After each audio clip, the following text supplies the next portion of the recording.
Hey everyone, welcome back. It's been a while since I've done a reaction video, and I know I'm about a week late, but I know that the trailer for The Flash has dropped over a week ago during Super Bowl Sunday, and there's been a lot of talk behind it, a lot of hype. I've already seen it a bunch, so this isn't my first reaction seeing it, so I'm not going to pretend that it is. But we're going to go through it, and I'll let you know my thoughts about it and the whole project, and yeah, let's get into it. Tell me something. You can go anywhere.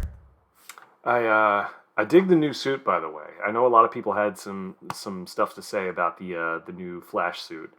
I think it's an improvement. I know the suit he had in the Justice League movie it looked like more homemade, more like just pieces of armor, which made sense because that's where the character was at the time. But it makes sense like he's a little more experienced by this point. He's gotten sort of an upgrade and. It looks like sort of the new 52 version of the Flash costume, which kind of makes sense, with the story that they're telling. But yeah, I've got no problems with it. Another timeline. Another universe. So why do you want to stay and fight to save this one? Because this is the world where my mom lives. I'm not going to lose her again. Yeah. They got Ron Livingston to play Henry Allen, Barry's dad. In the Justice League movie, they had Billy Crudup, play Henry, but he wasn't, from what I understand, he wasn't available for this movie, so they got Ron Livingston. Good choice. He was Peter from Office Space. I liked him with that. So yeah, let's see what they did. Man, the kid they got looks a lot like a young Ezra Miller, by the way. So, I mean, good casting on that. Time has a pattern that it can't help reliving. Different people, different worlds, drawn to each other like magnets. Yep, 2 Ezra Millers for the price of 1. Just what everyone was asking for, right? Yeah, let's go on. It's my face. You stole my face. If you were to... Is that Ben Affleck's Wayne Manor, or... Yeah, I think that's Ben's, because, we're hearing him in the voiceover. Go into the past. You have no idea what the consequences can be. Bruce. I always thought the gag with the Flash putting his costume in the ring was... Look, I know it's from the comics. I know it's sort of like a historical thing that, Flash has always used. But, I don't know. I just always thought it was kind of goofy. Like, does he, stuff the entire costume into a ring? And then he springs it out and he changes into it at super suit? He changes it into it at super speed? Is he, taking off all his clothes in public and just... Well, I mean, that's pretty on brand for Ezra Miller, but I digress.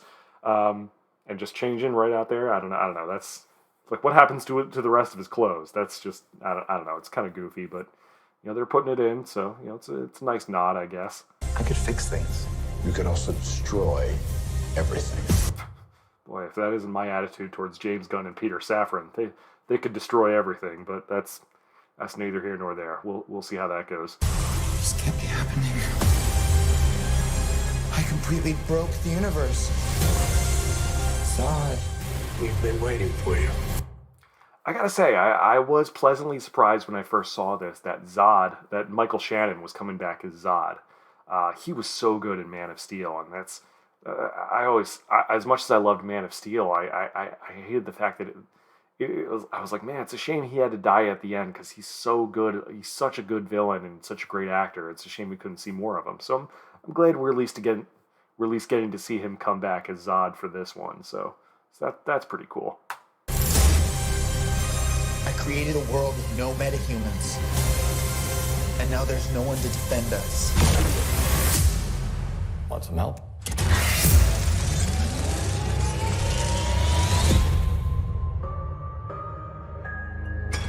Danny Elfman theme. There he is. You are? Yeah. I'm Batman. He did it. He said the thing. Yeah. Even I geeked out a little bit when I first saw it.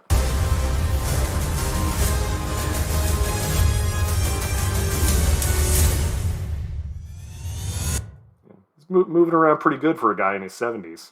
You know. I like Ben Affleck's, Ben's new Bat Cycle. That looks dope. That looks pretty cool. If I can't undo what I did, I hope Michael Keaton's Batman can turn his head in this one. Like that was always the thing about the Batman movies in the 80s and 90s. Like he could never move his head from side to side with that cowl on. So I wonder if they fix that in this movie. if I can't get back, Is that supposed to be the alternate Barry in the blue Flash suit? It also brings up an interesting point. Like, I've seen this trailer and like we don't know who the main villain is. Like, I don't think that Zod is going to be the main villain of this movie. I mean, he's going to be in it, but in the Flashpoint comics, it was Professor Zoom, the Reverse Flash. Eobard Thawne, who was the big bad, and I mean, it's very possible that this alternate timeline Barry, this Barry Allen variant that we see, maybe he could be the villain behind this whole thing after all. Like, I wouldn't be surprised if that's the big reveal towards the end. So we'll see. there might not be a future. I saw him in Barry's room. Does he play bass? That's kind of cool.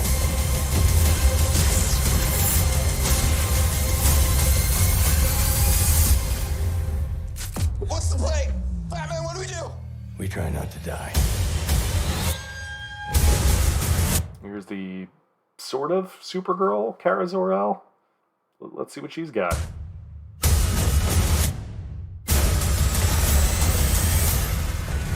It's not Clark. My name is Kara. Is she Kara Zor-El, or is she like a gender-swapped Kal-El? We don't know yet. I'm Well, we're Barry.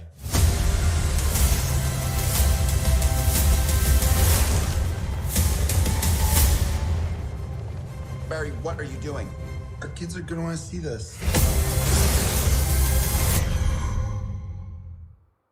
So there you go. I mean, yeah, it's a cool-looking trailer. What can I say?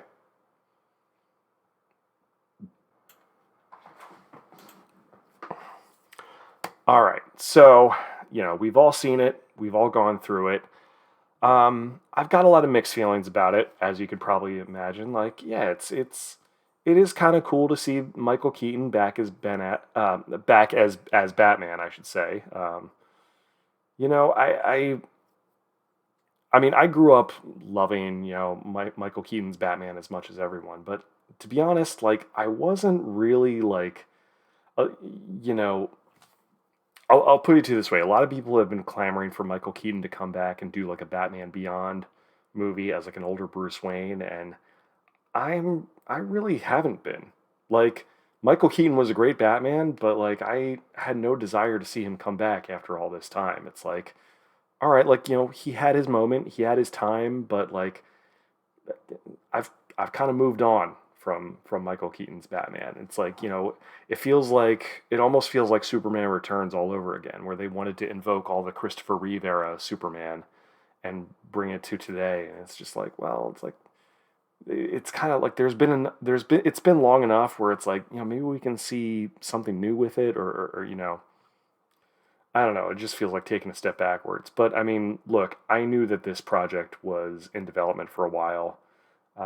I know that they filmed this, a couple years ago, I think. Like, it's been delayed and all kinds of reshoots, and I don't know what the finished product is going to be, especially now that, we just found out the announcement from James Gunn about the new DCU slate. I did a video about that, I should say.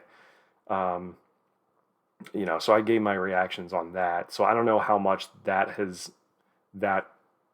announcements have impacted, reshoots on this movie, or how things have turned out. We don't know, but and I had a feeling that they were going to do the Flashpoint story ever since they introduced their version of Barry Allen in the Justice League movie. When they, as soon as they said yeah, Barry Allen's father is in prison for allegedly murdering his mother. That was a plot point for the Flashpoint story, which came out in the comics. I want to say in 2006, like the mid 2000s. It was written by Jeff Johns. Very popular storyline. Um, I can't say I was ever a big fan of Flashpoint, the storyline. I mean, it had some interesting ideas in it. Mainly just anytime you do one of these alternate universe stories, like you can have a lot of fun with it. You can make a lot of just wild scenarios and see what happens and get creative with it. But like, I've already I've already gone on record several times as saying that the multiverse is not something I particularly enjoy as a plot device, generally speaking, when it comes to these superhero movies. Once they start going into alternate timelines and alternate universes, I just mentally I kind of check out because it feels to me like, okay, they're running out of ideas. That's really all it tells me. And not to mention, this is the first ever Flash movie that we've ever had. And it's, certainly not an origin film. They're like, it's like you're starting at the end. Once again, like they're doing the same thing that they did in the DCEU where they started with Ben Affleck's Batman, who is 20 years in already.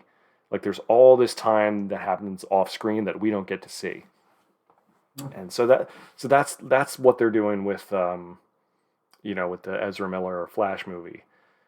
So I'm not really a fan of that aspect of it. And second, when it comes to the Flashpoint story, even the premise of it, I found to be a little odd. I know Jeff Johns was the writer behind it. He was the one who did the Rebirth story where they brought Barry Allen back from the dead in the comics. The thing about the Flashpoint story, which always kind of bothered me, is that it's all predicated on Barry wanting to save his mom from being murdered. And as far as I know, and comics historians, you can correct me if I'm wrong, but from what I understand, it wasn't until that story came out that Barry that they had said anything about Barry's parents or Barry's mom being dead. Like as far as I know, like Barry Allen's parents were always alive for for what I understand most of his career. Like the Flash isn't to me like a story like a character that's born out of some great tragedy like Batman or Spider-Man, where it's like, oh well, like my parents died or my uncle died or whoever it was, and that's what inspired me to become a superhero. That's not, as far as I know, that's not really what happened to the Flash, historically speaking. So I don't know if that's really the case or not, but from what I understand, that was the deal with Barry Allen. So it's like they're already operating on this new premise of Barry Allen's mom being killed, and that being the reason that becomes the Flash, and it becomes this whole circular story in which Barry's mother has to die in order for the timeline to be what it is, and like he goes back and tries to stop his mom from being murdered by, I think, Professor Zoom is the Reverse Flash. I think is the one who travels back in time and kills Barry's mom. But then, like, we find out that Barry had been behind it, the whole thing, behind the murder of his mother because it had to happen. It's just this weird circular logic.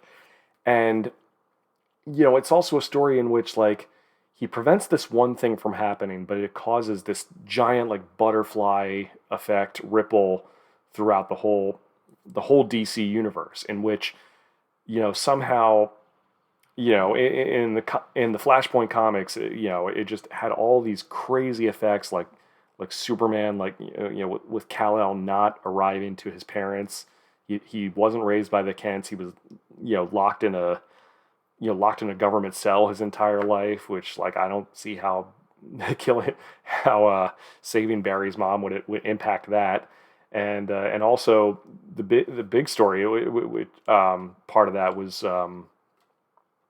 I should say that there was a big part of the Flashpoint storyline where Bruce Wayne's parents were not killed in that alley. It was Bruce himself as a little boy who was shot and killed by that mugger, and that caused his father, Dr. Thomas Wayne, to become a version of Batman, to get revenge for the murder of his son.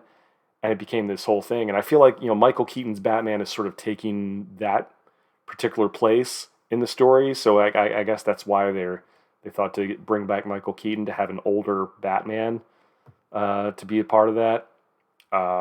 Which I thought was interesting because in Batman vs. Superman, they cast Jeffrey Dean Morgan as Dr. Thomas Wayne.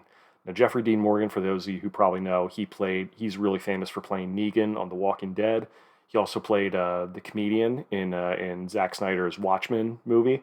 So I thought, like, yeah, he would... If they were going to do the Flashpoint story, you would think they would have Jeffrey Dean Morgan as, like, the older Dr. Thomas Wayne version of Batman, which... I mean, look, this is a multiverse story. They still could have that. And there have been all kinds of rumors about what this movie is going to be. Like, there was a rumor going around that there might be another live-action Batman that could appear in this thing, which, that kind of narrows down the list of who that could be. For one thing, Val Kilmer is, God bless him, he's not in good enough health to reprise his version of Batman in here, so that kind of leaves him out. Poor guy's got throat cancer, everything else under the sun, so he's not in any condition to reprise his role. That leaves George Clooney. They could bring Clooney back, I guess. He's he's a little bit younger than Michael Keaton. I want to say Clooney's probably early 60s by now. And the other option is Christian Bale, which they could do that. That would be interesting. I mean, it's it's kind of like it reminds me a lot of Spider-Man No Way Home. Maybe they should call it No Wayne Home. I know I'm not proud of that joke either. But it's like Into the Batverse or something, and it's weird that all this is happening in the Flash movie. I mean, look, let's be honest. People aren't necessarily going because they're big Ezra Miller fans. We all know about his controversies and what's going on with him. Having Michael Keaton in this movie is what is going to bring people in. Like, they knew that from the beginning, that they were going to, having Michael Keaton come back as Batman was going to sell this movie, and I think that's exactly what it's going to be. So, look, this movie they had been planning this long before James Gunn entered the picture. So, how this is going to reset the universe going forward, we don't know. I'm not a big fan of it, of this being the premise of the movie, but this is what it is, and doesn't mean it can't be enjoyable. Doesn't mean it can't be good. All I'm just saying is, it's not what I would have done if I was writing a Flash movie. Maybe that can be the next video of mine. How I would write a Flash movie if I was doing that. I have a couple of videos where I pitch different ideas. Maybe that could be something. I know they have Sasha Calle, I think that's how you pronounce her name, as Supergirl. She doesn't really look like the way Supergirl is classically portrayed. Usually she's has blonde hair, and this she has black hair and has that like short bob cut. I don't really mind the Supergirl costume she has. It kind of makes sense within the world of Man of Steel. It's like Kryptonian clothing, and that was sort of unisex, so it makes sense that she doesn't have the skirt. Don't get me wrong, I'm a big fan of the skirt because I'm a red-blooded male with eyes. But yeah, I don't miss it either. It's especially if it's going to make sense, then that's what it is, and it looks like. It looks like she's going to play an important role in this. What her story is going to be, we don't know. But I don't think that Sasha Calle is going to play Supergirl after this going forward. I think, I'm sure James Gunn and Peter Safran and whoever else is in charge of the Supergirl Woman of Tomorrow movie, they probably have a different direction in mind that they're going for this one. So we'll see about that. I was pleasantly surprised to see Michael Shannon come back as Zod, and they're going to have some of the other actors from Man of Steel come back and reprise their roles as Feora and all the other Kryptonians. That's going to be cool. I don't think Zod is going to be the main villain of this movie. They haven't really revealed that in the trailer. I think, I know in the Flashpoint story, they had Professor Zoom, the Reverse Flash, or Eobard Thawne, I guess is his real name, which we've seen that in the Flash TV series, with Grant Gustin as Barry Allen, who I thought, say what you will about the Flash TV show on the CW, and I believe it's on Netflix as well, but I think Grant Gustin had a little bit more of a comics accurate take on Barry Allen. I really liked him a lot. He was one of the brighter spots of that show. I wonder if he'll make an appearance on this one, because Ezra Miller has appeared on the CW show in the Crisis on Infinite Earths, so it'd be kind of cool to see Grant Gustin come back and sort of return the favor, make a cameo. I don't know what they're going to do with that, but it's what can I say? It's going to be a weird one. That's how it goes with these multiverse movies. It's like, I guess it's fun if you don't think about the logic too hard, and I guess that's what they're banking on. And look, that's why Spider-Man: No Way Home that made $1 billion. Like that was a huge success, for Sony, for Marvel. So I don't know, man. It's going to happen this year. It's coming, and I hope it's good. I'm trying to go in with an open mind. I don't want to be too negative about it, but that's just how I feel about it. I know I'm in the minority who, like, I'm not as excited to see Michael Keaton back as Batman as everyone else is. Nothing against him, but I didn't really have a desire to revisit that and bring that into current continuity. But that's what we're gonna do. And like everyone else, I was smiling a little bit when I saw Keaton in the bat suit and saying, "I'm Batman." It's iconic stuff. So. I'm going to try and go into it with an open mind. I'm going to try to be positive about it and, try to have a good time. But, once it comes out, then I'll probably do a reaction to that and give my critique of it. But thank you guys for tuning in as always. Make sure you hit likes, click subscribe, hit the notification bell to be alerted whenever I upload new videos, and check out, I have all the links below in the description to my podcast, to all my social media. So check that out, and thank you guys for tuning in as always. See you later.